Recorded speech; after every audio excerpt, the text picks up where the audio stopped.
Boa! Estamos aqui de novo, Felipe Robledo, para mais uma questão do Enem PPL 2019, prova azul, certo? Sim, vamos falar de história, vamos falar de questões, beleza? Vem comigo e vamos para mais um. A regência iria enfrentar uma série de rebeliões das províncias, marcadas pela reação das elites locais contra o centralismo monárquico, levado a efeito pelos interesses dos setores ligados ao café da corte, como a cabanagem no Pará, a balaiada no Maranhão e a sabinada na Bahia. Mas de todas elas, a Revolução Farroupilha era aquela que mais preocuparia, não só pela sua longa duração, como pela sua situação fronteiriça da província do Rio Grande, tradicionalmente a garantidora dos limites e dos interesses anti-lusitanos e agora nacionais do Prata. Beleza, pegamos o texto base e agora vamos ver o que a questão está querendo da gente. Vamos lá. A característica regional que levou uma das revoltas citadas a ser a mais preocupante para o governo central era a. Então vamos lá, começando a questão. O Enem quer então que a gente busque aqui qual é a característica regional, certo? Que levou a uma das revoltas citadas a ser a mais preocupante para o governo central. Ok. E aí, quais são nossas opções? Vamos lá. Letra A, autonomia bélica local. Letra B, coesão ideológica radical. Letra C, liderança política situacionista. Letra D, produção econômica exportadora. E letra E, localização geográfica e estratégica. Beleza? Questão tranquila. Quer ver? Olha só. A gente está falando de regência, beleza? Ou período regencial. Estamos falando ali basicamente daqueles 9 anos que vão entre a abdicação de Dom Pedro I e a subida ao trono de Dom Pedro II antes da sua maioridade. E aí, a própria questão fala que o período regencial, nesse caso, ele é importante por enfrentar uma série de rebeliões, certo? Nas províncias, marcadas pela reação das elites locais. Beleza? E aí, quais são essas rebeliões que a questão está dizendo pra gente? Vamos lá. Eu estou falando então aqui, ó, da cabanagem no Pará, estou falando da balaiada no Maranhão, certo? Da sabinada na Bahia. Ele diz o seguinte, ó, mais de todas elas, a Revolução Farroupilha era aquela que mais preocuparia. Então, peraí, já achamos o seguinte, a rebelião, a revolução que o texto está chamando a atenção, está destacando, é a Farroupilha, beleza? Então, sobre ela que nós vamos falar. Mas vamos lembrar um pouquinho algumas coisas elementos, alguns coisas importantes aqui nesse período que são o seguinte, olha só. Quando a gente fala de período regencial, certo?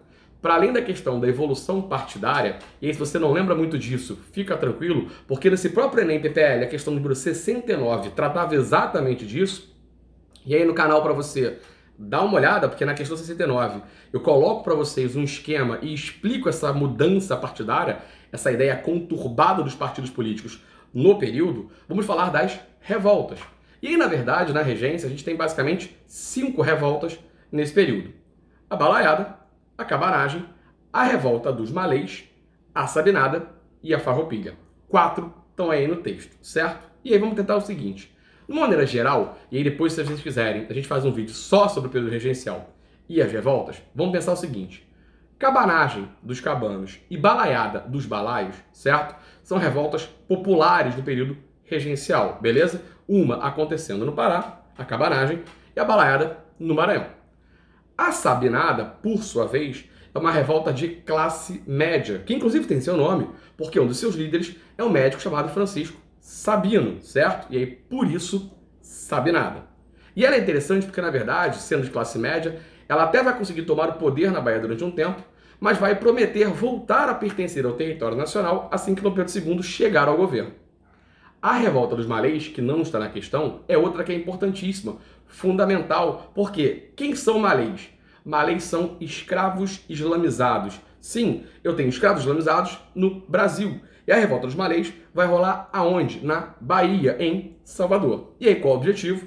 Acabar com a escravização dos escravos malês.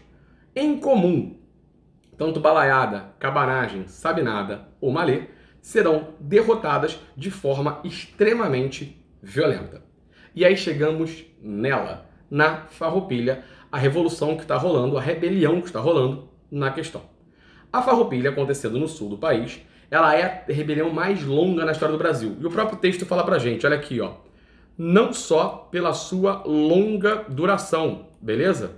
Sim, olha só, a Farroupilha, ela vai durar 10 anos. Ela vai começar em 1835, ainda ali na fase liberal da regência, e só vai acabar em 1845, 5 anos depois que Dom Pedro II sobe ao poder. O início dela está muito ligado a uma questão protecionista. Os estancieiros, essa elite produtora de charque no sul do Brasil, vai se rebelar pela ideia de que acusará o governo, então, de não estar fazendo um protecionismo ao seu charque produzido, o que acabava favorecendo o charque que vinha do Uruguai e da Argentina, certo? Diferente das outras 4 revoltas, a Farroupilha tem uma outra coisa básica também. Ela vai acabar a partir de um acordo, a paz do Poncho Verde. Óbvio, revolta de elite termina com acordo, certo? Mas vamos lá. E além disso, o que está acontecendo? Vamos voltar ao texto do Enem então, olha só. Como pela sua situação fronteiriça, beleza? Aqui, ó.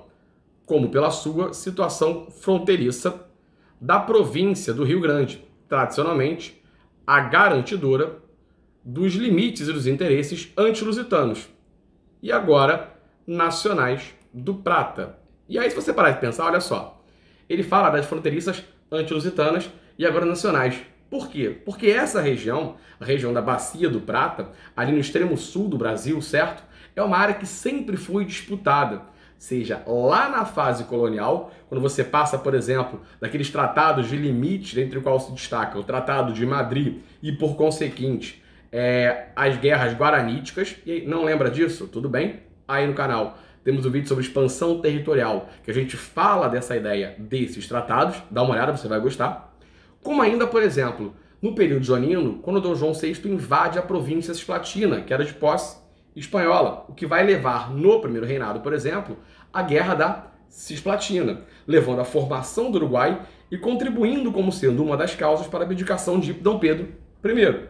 Passando então pela região fronteiriça, nesta ideia da regência com a Farroupilha, e no segundo reinado, por exemplo, com a tal da Guerra do Paraguai. Tudo ali rolando nessa mesma região.